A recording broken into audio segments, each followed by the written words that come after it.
Let's hit it.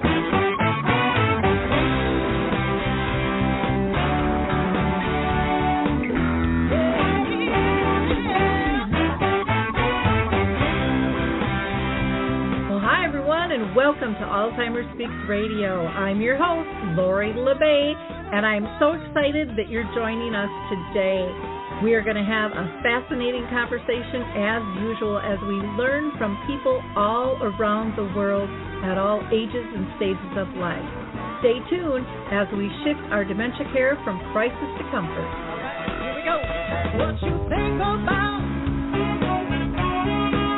you will bring about.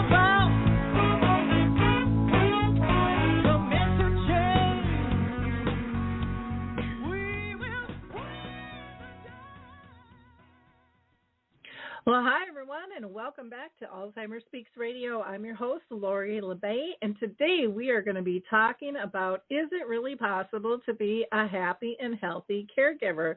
But before I introduce you to our guest, I always like to do a little bit of housekeeping. So for those of you that are brand new to our show, welcome aboard. We do shows at least twice a week, and it varies. They're usually about an hour long because we like to have real conversations with real people, not just feed you with sound bites. And so think about, maybe you could be our next guest. Everyone is welcome, from those diagnosed to those who personally and professionally care, to researchers, advocates, and so much more. Now, if you liked our opening music, it's called Clarion Call, and it's by the Mark Arneson Band featuring Maya Dore, and you can download that on any of your favorite music platforms. Let's see. We are live today. I should mention that. So if you have questions or comments, please feel free to call in at 323-870-4602. That's 323-870-4602. Now, I have mentioned each time, and I'm so proud of this, we launched Dementia Map, which is a global resource directory, and that serves people living with dementia, their care partners, as well as individuals and organizations trying to assist them. But it also helps staff understand what are the true needs within the population. So check out dementiamap.com, and you will find lots of information there. If you're a business with a service, product, or tool, we have about 150 categories. We're always open to adding more. But check it out. Maybe you want to add yours. I'd love to talk with you about that. Now, there are a couple of events I want to let you know about. The Plymouth International Virtual Dementia Conference, called Challenges and Solutions in a COVID World. They had 3 different programs. October 1st is past, or October 27th is past, but there is a session November 3rd and November 10th, and you can still sign up. It is free. They're having fabulous speakers. I highly recommend that you sign up, and you can get information by going to alzheimerspeaks.com to get more information on that. And then I continue to facilitate Arthur's Memory Cafe, which is sponsored by Arthur's Senior Care. And we get together virtually on the 2nd and 4th Wednesday of each month at 1 o'clock Central. Anyone is welcome to attend. And then Brookdale North Oaks is sponsoring a kind of Caregiver Connect. This one we meet in person. So you'd want to be in Minnesota in the Shoreview area. We meet at the Shoreview Parks and Rec Community Center the last Wednesday of each month. So again, anyone is welcome to join us there. We're going to hear from the Footbar Walker, and listen closely because they have a wonderful discount going on where you can get their walker for $199.99. Just need the discount code. We'll be right back. Introducing the life-changing Footbar Walker. I'm Peggy from Danville, Kentucky, and I'm 91 years old. The Footbar Walker revolutionized my care of George. The saving that I made from having to put him in a nursing home came to about $192,000. The foot bar walker opens and closes just like a standard walker. The only thing that is different is the top bar and the foot bar. Does that ever make a difference? Does someone you love use a walker? Do they struggle to get up from a seated position? Are you a caregiver dealing with physical pain and stress as you help your patient? The foot bar walker was designed to assist not only the patient, but also the caregiver. Patients have more control standing up, and no lifting from the caregiver is required. See how it works at thefootbarwalker.com. That's thefootbarwalker.com. Peggy, would you recommend the foot bar walker? Do I ever? I would not be in the health that I'm in today at this age had it not been for the foot bar walker. I love that walker. It's absolutely fabulous, and you can get the discount code. Again, just go to alzheimerspeaks.com, or you can go and find them also on Dementia Map. Now, let's get to our guest today, because I think we all want to be happy and we all want to be healthy. So today we are privileged to have Elizabeth Miller, who is a family caregiver advocate, a speaker, an author, and a certified caregiving consultant. Elizabeth personally has experiences for caring for her aging parents with chronic and terminal illnesses, and also for a sibling who had developmental disabilities. And so she was inspired to create the Happy Healthy Caregiver back in 2015. And through her coaching services and speaking and her Top 10 Caregiving podcast, along with her book and online community, Elizabeth helps caregivers infuse caregiving and self-care into their busy lives. So welcome. How are you doing, Elizabeth?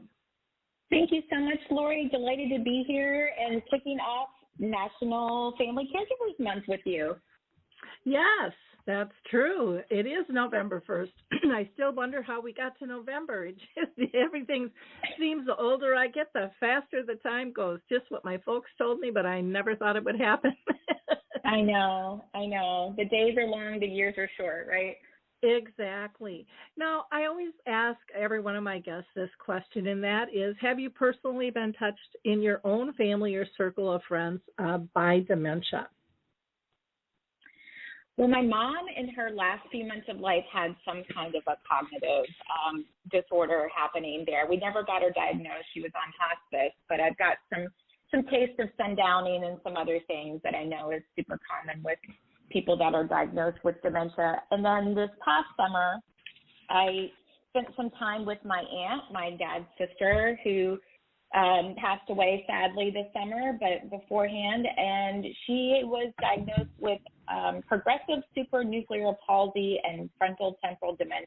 And actually my cousin decided and her dad to donate my aunt's brain so they could really get some more details around what specifically she had. Oh, that's wonderful. We did the same thing with my mom, and I've signed up to do that as well. They can't forge forward if we don't give them brains to work with, both healthy and diseased brains. So kudos to them. Now, what made you decide to create the Happy Healthy Caregiver website, podcast, and community? That's a lot to tackle. Well, it was something that I wish existed for me, frankly. That's the short answer. Back in 2014, where things were spiraling out of control for my husband and I, we were both squeezed in the sandwich generation, caring for our aging parents. And his mom had lung cancer, mine had chronic comorbidities. And then my kids, were in middle school and starting out in high school at the time. And we were working full-time jobs and just like spiraling. We call it our spiral year. And so I just started writing first and then layering on the other things afterward, because it just helped me. It was helping me while helping other people. And it was something that I saw a need for out there in the world. Oh, definitely. There can't be enough of us out there talking about the journey and the mistakes we've made and how they can avoid it. That's for sure. Now, you worked full-time, while raising your kids and then helping families and being a family caregiver yourself. How did you integrate self-care into that busy lifestyle? it took a lot of creativity. It took a lot of intention. I had a clear example, three very significant examples right in front of me of what happens when our loved ones don't prioritize their health and happiness. So it was a very intentional for me that I needed to do something differently, or I was going to replay the same songs for my kids at some point in our lives. And so I started just really trying on different things. I was curious. I wanted to know, maybe that's my journalism background, always seeking stories and new things, new experiences. But when someone said, I read something about this helping them relax or feel less stressful and less overwhelmed, I just followed that impulse and tried those things on and started figuring out what was going to work for me and would continue to do it if it worked. And if not, let it go and try something else. But it kind of made this really crazy time in my life feel a little bit more adventuresome. So not to say there wasn't a whole lot of tears and stress in that too. It's like I said, it was intentional, and I'm no different than every other human out there. This is very isolating and overwhelming, particularly in the beginning, but I just knew this wasn't who I wanted to be, and I've always kind of been a positive mindset person, and I needed to figure out how to get back to that point. Yep, how to get past the overwhelmed and the how am I going to do this? Now, you have a lot of different resources and a community that's different than a lot of other resources out there that really encourage family caregivers to take care of themselves. So often people are teaching how to care for someone else, but your focus is really caring for themselves. Am I correct on that statement? Yes. In fact, a lot of it's new to people, right? It's like, wait, they think that you were going to provide home health services or something. I'm like, no, I'm here for you. I'm here for you as the family caregiver. I think what makes Happy Healthy Caregiver different, and what I wanted it to be different, is I didn't want to should all over people, SHOULD. I just, I knew, and we all know, right, as family caregivers, that we're going to burn out. And we hear it all the time. We got to put our mask on ourselves before taking care of other people. We can't fill from it, serve from an empty cup. And all of those sayings are great. But what we were missing is really the very pragmatic and practical how-to manual on like what that looks like. And I believe, I know self-care is a buzzword out there. I know a lot of times it's about, getting our nails done and girls' nights out and weekends away, but I really wanted to explore self-care. And I think, initially for me at first, it was a lot about the physical parts of self-care, the eating right and the exercise, because that is kind of what put my family in this situation. But over the years, I've really started to explore different types of self-care, not just the physical, but emotional and social, practical, professional, spiritual, intellectual, and financial. And so those kind of 8 categories of self-care is really where I love to dive in with our podcast and the blog posts and the different support resources that I put out. Well, and I think that is really important, those different categories. And then also you had mentioned like girls' night out and nails done, and of course you're talking for yourself, but there's a lot of men who are caregivers out there too, and they might enjoy the girls' night out too, and they might even enjoy getting their pedicure and nails done as well. But the no two people are the same. Exactly. Yeah, you have to try it on. Like that's why in the podcast, when I shine the spotlight on other caregivers, that was part of that journey. Is like, I want you to share, Mr. or Mrs. Guest, what's working for you, so that I can see if that will work for me, and maybe that's going to work for somebody else. And I think, self-care is a lot about those emotional things, setting the boundaries and communication and managing expectations and learning and researching and trying to fast track to those things, because we don't have a lot of time. It's so precious. Mm-hmm. Very, very true. And it is hard to balance, and it is hard to set those boundaries up, especially when you're perceived as you're it. You're in control of everything, or, oh, you do it so well, so let me give you some more. I know I found for myself, I'm 62, and I was raised as a little girl to take care of the family. That was just kind of my role.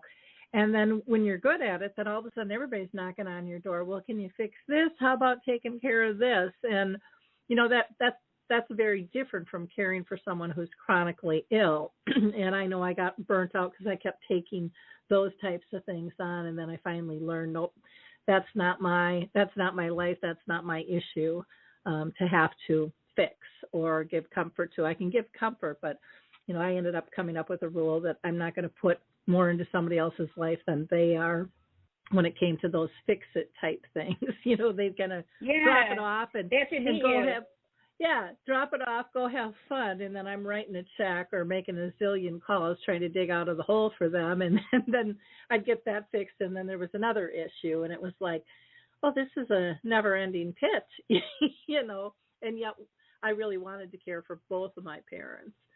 But that was a very different role. That wasn't something that they asked for or necessarily perpetuated either.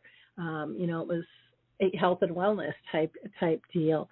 So do you see it common for people to, once you're kind of good at that caregiver role for others, to kind of be attracted to bring their problems for you to solve as well? Or was that just me and a fluke? No, I think there's definitely a serial pattern happening there where, they're good nurturers. We're good problem solvers. We're people who are going to make things happen and advocate for others. And we're tenacious, and we've got all these great skills. And so people seek them out, and they want us on their team. They want you to be that person. But I think it takes a lot of self-talk to know that, you are only one person, and you can't be everything to everyone. And so at some point you've got to have those boundaries, and it sounds like you got to that point, Lori, where, you don't like how you're showing up into the world anymore and to yourself. And so you've got to make some changes. And it's a very intentional process to say, okay, this is what I'm good at. This is what I want to keep doing. This feeds me. This does not serve me. I say yes to something. I say no to something else. And what are the things I really care about that I want to say yes to? And who else can be part of this care team? And all of that is part of what helps you not find the time for your self-care, but to create it. And that's where the intention comes in. It doesn't just happen. Yeah, for me, it was I literally had an epiphany of the difference between a caregiver and an enabler. And that kind of slapped me across the face and said, wow, all this time I really thought I was giving care and assisting, and really I was allowing this to keep reoccurring in some of those other situations. And learning that, no is a very valuable word in our vocabulary, and it doesn't have to be offensive, but it's it really can help you draw the line in terms of, taking care of yourself as well as you do everybody else by drawing those boundaries. What type of benefits are you hoping that your readers will get from your self-care journal? Why don't you tell us a little bit about what they can expect if they were to purchase that, and why you wrote it in the first place? Well, I wrote it with caregivers definitely in mind. I just thought, what is something I can do that's a small step in this direction of making self-care a daily intention, something bite-sized and doable.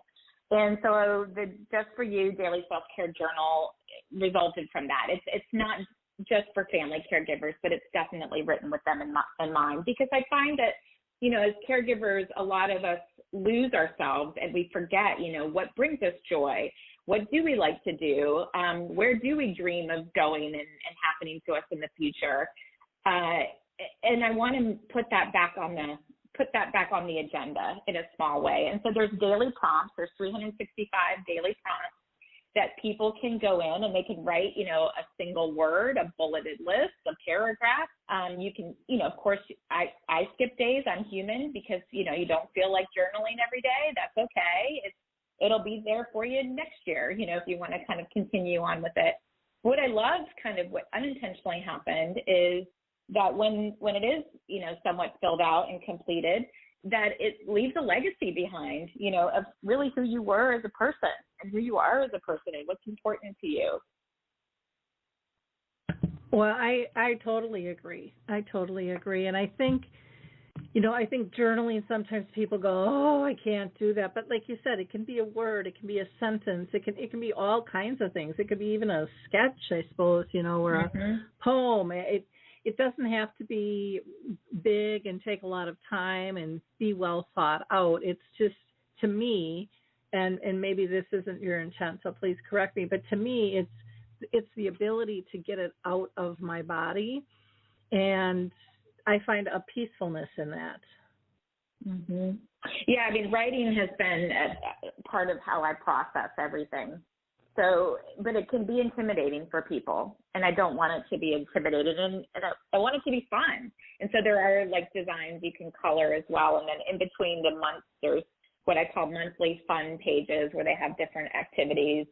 It would make a great gift, frankly. So even if you didn't think you might like it, someone you know may be the perfect gift for them. Yeah. Well, I had one gal who I met who was caring for her husband, and a friend of hers gave her a journal, to write haikus. And she's like, I don't write haikus. And she said all of a sudden, the next thing she knew, they were just flowing out of her. And she'd be in the grocery store in a line, and she'd pull out a napkin or a scratch piece of paper, and she'd be scribbling something down. But, she said it was really empowering to be able to reflect on her feelings of the day. The good, the bad, the ugly, they're all valid. And I think sometimes we don't give ourselves permission to feel the bad or the ugly, and then a lot of times I think we overlook the good because we kind of go in that spiral, that downward spiral of what's wrong and what still needs to be fixed, and how much we've really received back, and has been gracious in our day. Do you think people overlook the good sometimes for what still needs to be done? I think we can all be guilty of having that all or nothing mindset. It's like, oh, caregiving, it's all this. Well, it's not all this. I'm sure, Lori, you can remember some times that had some great joy. It's not all, it's not all work and drudgery. There's a lot of really cool shining moments in there, and maybe some gifts of things that you did that maybe you wouldn't have done had caregiving not come into your life. I know it's completely put me on a different path and introduced me to lots of different people. But even in my story, like with my mom, like I treasure the podcast episode that we recorded together. I mean, I used to be so worried about what she would think about me writing about the experience, and she was just like proud. And, we had lots of visits. I probably went up to see her when we transitioned care from me to my older sister, and I got up to see her a lot more than I probably would have if she would have been, not in the caregiving situation. And we had lots of great coffee talks together and reminisced about the stories, and it's not all bad. Do you have stories like that too, Lori? Oh my gosh, yeah. In fact, I had some friends who recorded my mom. One was a videographer and the other one was a musician and the other one sang. And they recorded my mom in her end stages, and they were going to give me this gift of an hour session. Well, my mom only lasted an hour, and she kind of floated in and out. And I have those all posted on my YouTube channel. And I can tell you, Elizabeth, I can have the worst day, and all I have to do is go watch that, and it just fills my heart with joy on how lucky was I to be able to share that moment with her. And a lot of weird lessons came in a very strange package, called dementia, but really made my life better. And I think so often we're so much trying to be in control, and the detours of life scare us, which caregiving, definitely is one. And throughout that journey, we kind of want to control it. You really can't, especially with dementia, you can't control it. But yet, it made me realize how many trips have I been on, or even if I'm just going to the other side of town and there's road construction, and I'm like, wow, I didn't know this was over here. This detour really was a gift, and it gave me something I didn't have before. It slowed me down, or it avoided an accident, or you can go on and on and on and on. And I think people will only find what they're looking for. And so I think it's important for them to know that joy and happiness is all around. But it isn't something we're really trained to find, I don't think, for the most part. Yeah, it does take, like you said, intention. And to reiterate, so much of caregiving, I think for me, was I'm a control freak. It was a lot about learning how to let go and to be in the moment and go with the flow. And sometimes it did turn out, way better than you anticipated. Even in, when I talk about 2014 being our spiral year, we had a big family trip for the four of us. It was like our first European vacation with the kids. That was like, we would have never gone on this trip and scheduled it, like knowing what we knew when we were in the midst of the year.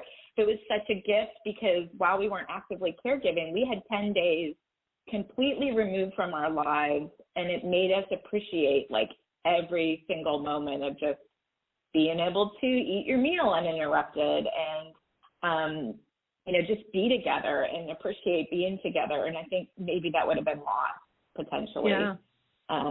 Yeah. We actually took a trip with my folks and my brothers and their family. We went on a cruise. Back in the day, you could go on a cruise and feel safe, and my dad had brain cancer. My mom had dementia. But, oh, my gosh, bringing the family together and having pictures, everyone all dressed up, and just yet people could go off and do their things independently. I think sometimes we give things up to disease thinking that it's not possible. And, I would always say try, try. Yeah, try. Yeah, we my sister's twins graduated from high school, I think it was, and we've made a habit. I've got a big family, and I'm lucky to have siblings. I know not everybody has that situation of having siblings, and some are more helpful than others, but we try to make an effort to get together for big events, big milestone events. And so my sister planned a beach trip in New Jersey. I'm from Atlanta. And we debated, do we take mom? Do we not take mom? And we took her. And, she didn't have quite the beach trip that we wanted for ourselves, but it was fun for her. She kind of hung back. We all went to the beach. We would visit her. We'd take turns going back. We all had to go to the bathroom or make a sandwich or whatever and check on her. And then at night, sometimes she went with us if she wanted to. We played a lot of board games. And it was fun. She got to see the ocean, we drove her up to it, but for her, it was exactly what she wanted. And it wasn't like we needed to put on her what we thought the beach vacation needed to be. Exactly. That letting go of expectations, you had mentioned you were kind of a control freak, and that's what my brother said I was, and I saw myself as just very organized, so the perceptions with the family and the caregiving team can be really different, and I think that's really important to talk about as well, exploring things without going down the rabbit hole or, assuming that it can't be or that someone's doing more than somebody else. I think everybody does what they're able to do. And, when you pressure somebody to do something that they really don't want to do, the experience isn't going to be what you think it's going to be because they don't want to be in that space or they're not able to be in that space the way it needs to be. I just think there's so much to learn out of this journey that I would like to ask if you have a couple of, happy, healthy caregiver tips that you're willing to share with the audience. I'm sure you've got like a zillion stories and tips. Yes, that's like my favorite thing is to share something that's going to hopefully help somebody make their journey a little bit easier. Some of the things early on that I had to get creative with is really getting focused on my time and really understanding where it was going, and that was in scheduling it. So scheduling the self-care time is important. It doesn't have to be called your self-care time, but literally putting it on your calendar just like you would any other wellness appointment would be one. And then a lot of times I do what I call two firsts. everybody loves a buy one, get one deal. And so I love a 2-for-1.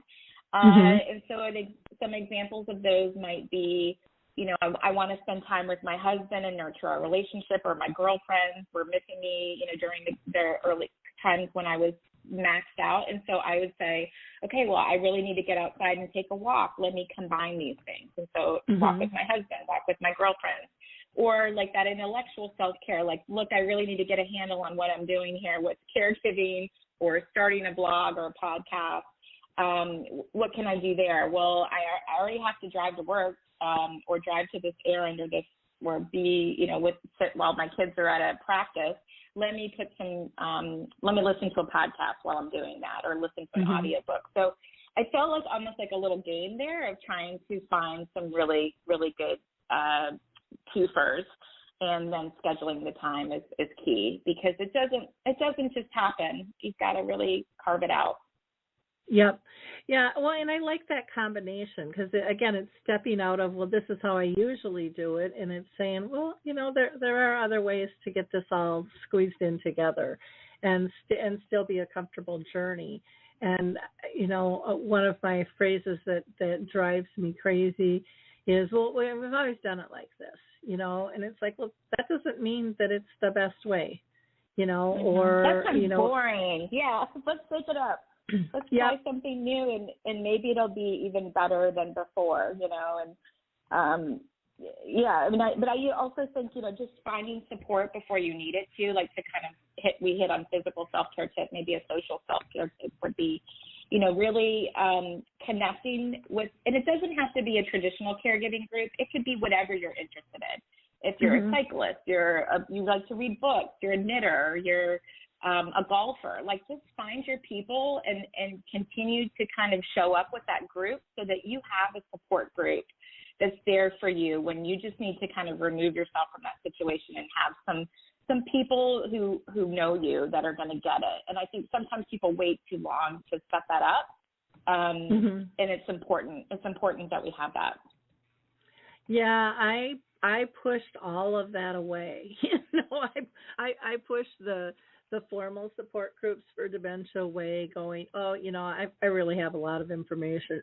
And then I ended up going to hear a friend speak, and then he got sick and didn't show up. And then I'm like, here I am stuck in this support group, and it was like, oh my gosh, I'm so glad I walked into that support group, because the facilitator, asked one simple question, and it just broke my heart. And it was, what do you miss the most? And that's something I never talked about. And I said, I just miss a hug. My mom can't use her arms anymore. I really miss a hug. But Did you get one?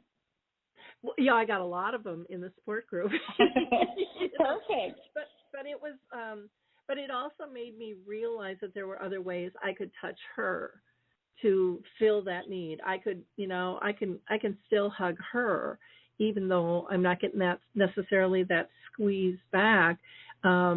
There was still something there I was getting, but I was missing it, because I just figured she couldn't do it. It was really eye-opening. Or my girlfriends always wanted me to go out for coffee, and I was too busy. It's like, oh, come on. How many times do I have to tell you how busy I am caring for my dad with brain cancer, my mom with dementia? I'm working full time. I've got a young daughter. I'm a wife. I've got extra people living in my house. The list went on and on and on. And my audience has probably heard me tell this story before, but they didn't give up on me, and I love it. They just kept calling, and thank God they did, because what I found was I didn't know how empty I had become until I allowed them to fill me back up. Yeah, it energizes you. It gives you peace. It's like, that's my definition of self-care. It's like anything that it gives you more energy, like a little Pac-Man pellet, or it just makes you feel more calm and peaceful, then that works. And a cup of coffee with girlfriends, what's not going to be good about that? And then here's the other thing. It's like, you've got to, a lot of times we say, oh, well, we don't need support. We don't need a support group. But what about that group might need you? Like for you to give back, that feels good. That like it validates how much you're learning and how much you're growing in this journey that you didn't even know you were doing it. I facilitate in Atlanta Daughterhood Circle, daughterhood.org, they have a lot of circles around the U.S., and I help with the one in Atlanta. And I had someone who lost all her loved ones, and she said, oh, I probably can't come to this anymore. It's like, are you kidding me? Like, you absolutely need to continue to come. You are my sidekick. She's got tons of experience with people with dementia and cognitive issues, and I rely on her a lot to because everybody's got a different journey and we all can help each other. So I just want to tell people that are listening out there, like, you are part of the support system. Like, we need you. Yep. Oh, it's so true. And don't you think, too, so many people think, well, I don't know enough to help the next guy. But, once you do join a support group or a community, it doesn't even have to be a formal support group. It could be a Facebook group. All of a sudden you learn you do have something to give because you're ahead of the journey of somebody else. Yeah, you're behind someone else and you can learn from them, but there's always somebody who needs to hear your voice because, if you and I could have the same message, and in both our messages might not resonate with somebody, but then someone else says the same thing, just a little bit different, and it resonates. Or it was the third or the fifth or the 20th time they heard it and go, okay, maybe I should try this. Yes, this is a sign. Yes. Yeah, because we all take things in differently, and there is power in understanding the knowledge that you have. And not in an egotistical way, but really a compassionate way to think, oh my gosh, my journey wasn't for naught. I can help somebody else. There's a lot of power in feeling like this wasn't a waste. This was meant to be. I did learn something and I can share it. I think that is so powerful. I see that both for people living with dementia when they get down and then they get connected with a mentor who has dementia and they learn the power of their journey. It is really helpful for others, but it also gives them a sense of purpose as well. And it's always nice to be able to help somebody else out. To me, that was a huge balance for me in terms of being happy and healthy. And granted, I could still be a lot healthier. I don't exercise the way I should and probably eat the way I should, but that emotional support, that spiritual support, the communications, learning boundaries, those really resonated with me and made me a total different person, I think. With that. Yeah, so, it translates to all areas and all relationships in your life, I think. And we're all a work in progress. Look, I'm not exactly where I want to be. People sometimes are like, oh, you're the happy, healthy caregiver. I'm like, no, that's not me. That's a mindset. Like, don't put that all on me. It's something that, we're continuing to strive for every single day. It's just, but make it intentional.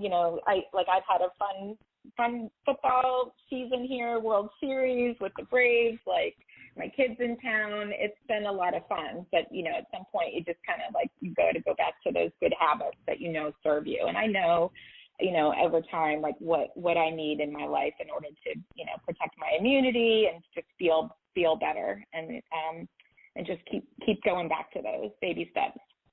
Yep. Yeah, I will. Yeah. And, if you, I think it was good you said, that's an intention, that's a mindset, because otherwise you're putting so much pressure on yourself. It's kind of like going on a diet, and if you slip up, well, okay, I failed, so I'm just not going to do it again. No, you always got another chance. It's not about perfection. To me, it's all about progress, and it's about identifying what works and what doesn't work, and maybe every so often you just gotta slip off and you need to yell and scream and do whatever you need to do to get back on track. As long as you're not hurting yourself or somebody else, I said that's part of your healing journey, maybe that you need to incorporate, and maybe that's something you would disagree with. No, I think tuning in with your emotions, no matter where you are, is important. And out of all the self-care categories, that's probably the one that I have struggled with the most. I grew up in a family of we stuffed our emotions with food primarily, food and drink, and, you know, for every occasion. And that's something that I have to be really mindful of. And really just name the feeling. Okay, I'm feeling bored. I'm feeling happy. I'm feeling sad, or I'm just tired. And what is that feeling? And how am I, you know, okay, I'm feeling tired. What's gonna feel like it's gonna energize me today? Well, it might just be staying in my pajamas all day and watching Netflix to the point where it asks me if I'm still watching Netflix, which is so funny to me. But yes, I mean, but I think, you know, that's what you need on that day, you know, and that's not going to necessarily be the right thing to do every day, but I think it's every day just kind of tuning in, like what's going to energize me and what's going to make me feel more at peace. And sometimes I think, you know, practical self-care is going to make me feel better. Like, you know, today's a get stuff done day, you know, GSD day, I call it. Like, I am just feeling overwhelmed by my to-do list, and I just need, you know, talk to my partner and block out some time so that I can make these calls, because they're just really weighing on me mentally. Like, that's self-care in my mind, because that's going to make me feel better.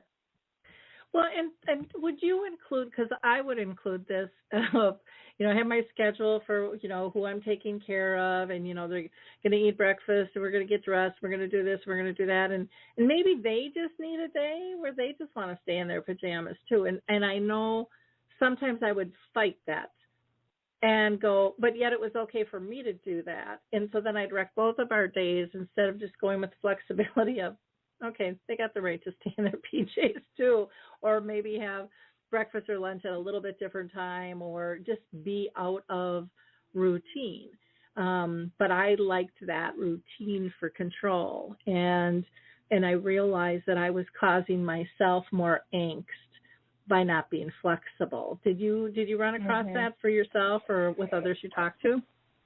Yeah, I mean, I think it depends on the situation, right? Some people thrive in routine. Like, I know my older brother that has a developmental disability. Like, he's best on a routine. Like, behaviorally, he gets all out of whack, and we all pay the price if it's not. And maybe somebody with a certain type of dementia, that might throw them off too. But if it's, like, to your point, as long as it's not hurting to them, and maybe it's just like fun, like, hey, what if we just did this today, or why don't we have a movie day? Or I love a good theme. So if you can put a theme around it, you know, upside down day, we're gonna have breakfast for dinner or whatever. Like, yeah, just sometimes I think it just, life can feel a little ho hum if you keep doing the same old all the time, and so it can be. You know, I know that those were some conversations even when I had to have with my mom when I helped her. She lived nearby in assisted living, and, you know, I would go over there and she would just feed me this long list of things I needed to do to make her life, you know, better when she lived there. You know, I needed to fill my sleep apnea machine and clean out the fridge and blah, blah, blah, and make sure I have enough supplies of this and that and the other. And finally I was like, Mom, I just want to be your daughter sometimes. Like, why don't you give me your top 2 things? You know, this is how much time I have here to spend with you this evening. It usually Wednesdays was our night. We had a picnic, and, you know, and I said, why don't I do a couple things on your list? Which ones would you like me to do? And then let's do something fun together. Do you want to watch an episode of Frankie and Grace, or do you want to play some Skip-Bo or some Bananagrams or color? But I just felt like we needed to put some fun into it all, because otherwise it was just like, I'm just her caregiver, I'm tech support, I'm her supply order, and you just want to kind of go back to what that relationship was like sometimes. Yep. No, I totally get that. When I was thinking of the routines, one of the things that always stands out in my brain was Harry Urban, who I just adore. And he's living with dementia. And he said, you know, routines are great, but, you know, whose routines are they? And sometimes I would find myself probably forcing my comfort in my routines on my mom or my dad, instead of, you know, incorporating what are their needs, what is their comfort level. And Harry, I thought, was just said it so great. You know, it's like, yeah, routines are great, but, you know, for a person with dementia, if it's your routine or our routine, there's a really, really big difference, and you need to understand that. And I thought, oh yeah, that's pretty brilliant. I wish I would have understood that. It's a partnership, right? Yeah. It's like, it's give and take. It's like, what's going to work for you? Let's meet somewhere in the middle. You know, and I think it's okay to be like, you know me, you know, laugh at yourself. I love structure and routine. But, you know, and I always kind of say to my family, I'm like, I love structure and routine because I feel like if we're more organized, we can have more time for fun. But as long as you really follow through with that, if you're never any fun, and it's all structure and routine, then yeah, it might be something to revisit. Yeah. Well, and there's no, I mean, every person you're caring for is different. You know, you're different in different moods at different times, and I think we have to be aware of all of those things. And then you add in the environments, you know, all of that stuff can change and affect us. And so we have to, I think one of the biggest things I had to learn, and I don't know if you did, but was to be kind to myself, to not beat myself up when I thought I could have done better. And, you know, instead of just acknowledging, you know, you could have done that a better way, Lori, I would just pound on myself, and I'd let my inner critics in my head just beat me up, which would just exhaust me, instead of saying, okay, I heard you. You had your time. Thank you very much. You know, I'll try to do better next time. But I would sometimes spiral, and then I would just get exhausted. And yeah, so, I mean, it's okay. You know, I would spiral too, and I would have that ugly cry and all of that. But I think, you know, at some point then for me, I had to kind of self-talk myself and just be like, look, you got a lot going on your plate here. Let's look at all of this stuff. And I remember writing this blog post about, I gave an analogy that it felt like feeding a nest of hungry birds. Like I was this mother robin, and it had these squealing mouths all open, and it just like nobody was ever satiated. It was just constant. But at the end of the day, you know, the mother robin's got to feed herself the worm, or she's going to not be able to go out and hunt and gather. And then, you know, you look in the mirror at night and you're like, you know, if you can kind of just look at yourself and be like, you really, you know, you did what you could do today. Good job. Yep. And so now it's my, you know, what I tell my clients that I help coach is I just say, look, when that G word starts creeping up, because we all have it, the guilt feelings. And, you know, sometimes guilt can be a good feeling, like you want to show up differently in your life, but sometimes it's not unfounded. And then you got to replace it with the other G word, which is grace. Just give yourself some grace, because there's a lot on you and something's got to give. And hopefully it's not your own sanity and health and happiness. Yep. Yeah. Oh, and I would say another G word is just the gratitude for being able to do what you did. And again, I was always looking at the next problem to fix instead of, you know, I wasn't looking back at what we've accomplished. That was just kind of my personality. And I've learned a little better to look back and go, wow, come a long ways, learned a lot of things, been through a lot of challenges, and, you know, I'm still here. You know, and I think I'm smarter, you know, for the journey.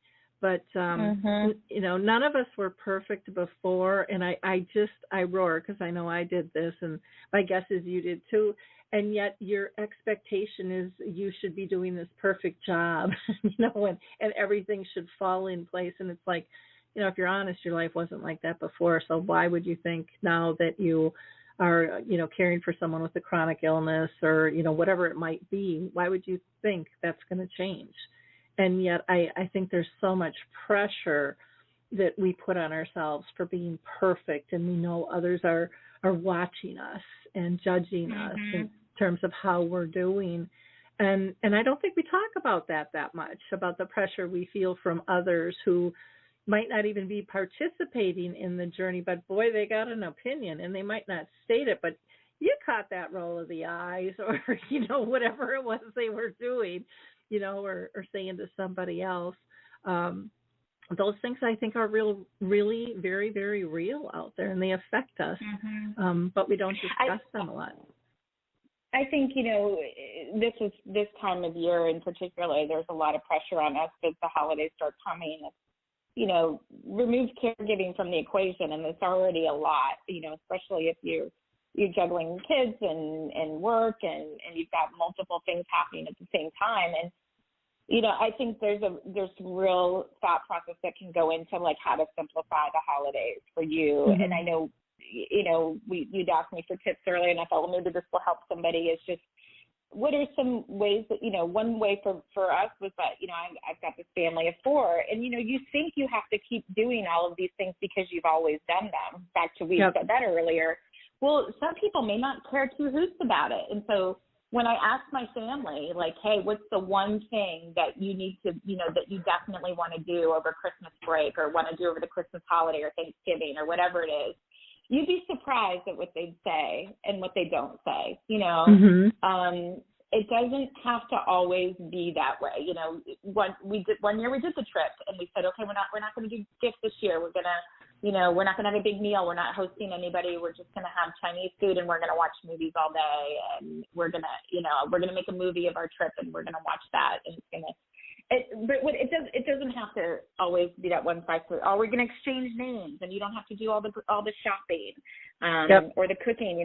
Maybe it's a potluck. Maybe you don't have this big turkey dinner this year. I mean, some of us may not even be able to get turkey, from what I hear. Yeah. So we may have to figure out the Stouffer's lasagna or something. But they'll eat whatever you put in front of them. That's what I found out.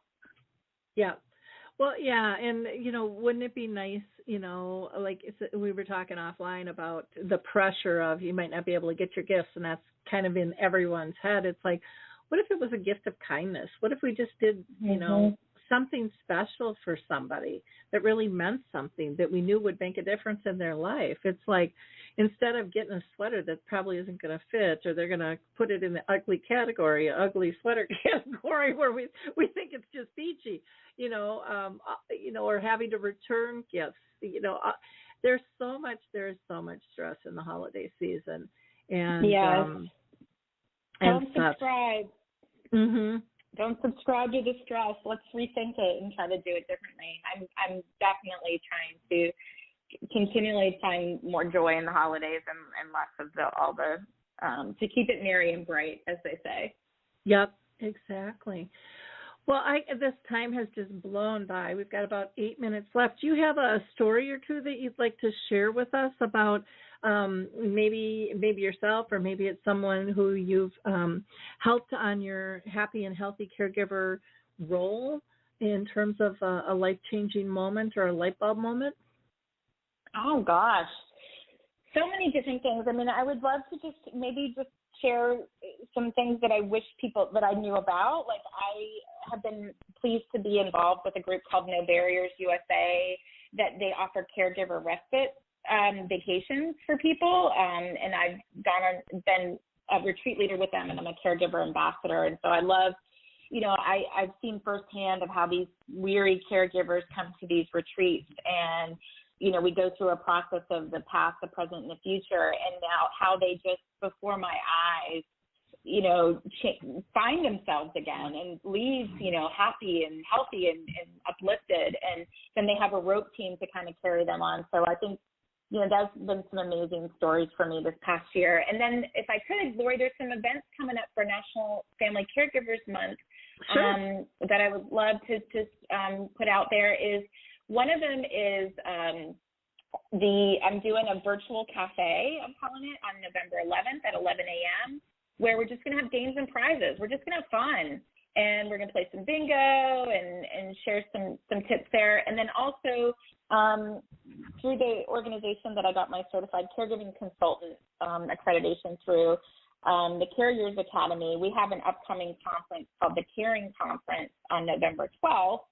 And the theme of it is called Our Courageous Acts, and I will be speaking about having courageous conversations with our loved ones, and that could be courageous in asking for help or courageous in setting boundaries, different ways we can kind of look at that. But I think those are two events this month for National Family Caregivers Month that would be amazing if people wanted to connect into those. And I love that we just have a month. I know that we need to care about caregivers all year round, but I know that it does give some visibility to the 53 million in the U.S. alone that are doing this out there.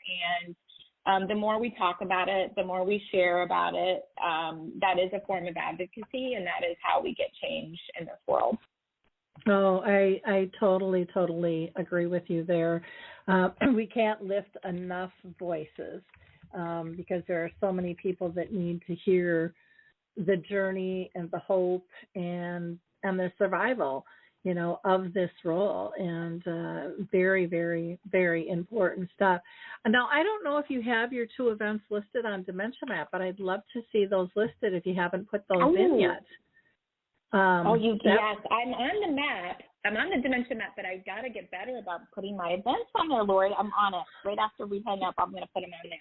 Yeah, because I just go under the member area and then click on, you'll have to sign in first, and then click add an event. It's super easy, and within 24 hours, Dave will approve those and they'll be up and running. But yeah, it's easy to get waylaid with stuff, and I know I personally need to get better of putting stuff in for futures, because I'm booked out till like December, and yet I wait for people to get me stuff, and I suppose I could just put in that we're having a show, but then I feel like I'm doing it twice. So it's weighing it all out. But the more information we can share with people, the easier it makes it on available for everybody. And with either of those events, is there a cost to that, or? There is not a cost. Nope. And then the other thing I would like people to look out for, I don't know if I put this on the Dementia Map, but I do a holiday gift guide every year for caregivers and care recipients, and so that will be coming out in the next, by November 15th, we'll definitely have that out. But that's, I love to just kind of, I put a lot of time and effort into that, so I'd love for people to check that out. Okay. And then don't forget to list your podcast on there too, Yes. The Happy Healthy Caregiver podcast. The latest episode I did was with Richard Louie from the MSNBC reporter. We talked about selflessness and some of the projects that he has going on. And he's a really cool guy that's helping to give caregivers a voice. Wonderful. Wonderful. Well, thank you so much. Now, the best way for people to get a hold of you is to go to happyhealthycaregiver.com. That's I'm getting tongue-tied. happyhealthycaregiver.com. Any other contact information you'd like to give, or they can just get everything from there? I think that's a great spot. We'll just keep it easy there. Okay, simple is good, especially when people are feeling burnt out. So I know our caregivers probably appreciate that very much. And, to our listeners, please like, click, and share this. Don't keep Elizabeth's work, silent. Share it with others. She's there to help. That's her whole goal. And be part of spreading the word. All it takes is a click or, a sentence if you're sharing with a friend. So, we are just so much better together in raising one another's voices and getting people to really understand there is so much more help out here than people think. And it doesn't all have to be in your own backyard anymore. So tap into that. Check out Dementia Map. And again, any last words from you? We've got 2 minutes left. No, I would echo what you said. Together, we can do hard things, but we don't need to do them alone. So let's stick together, people. Exactly. Well, thank you again so much. And again, go to her website, happyhealthycaregiver.com. We'll talk to y'all soon. Thank you. Bye now.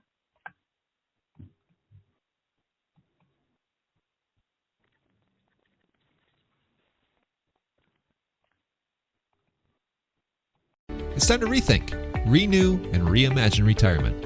Hey everybody, Jared Sylvester here, host of Retire Repurposed. Now, this podcast is about the non-financial parts of retirement, which many times can be even more challenging than the financial. We believe retirement is not the end, rather the beginning of what could be the most impactful, purposeful, and fulfilling season of a person's life. So don't retire, become repurposed.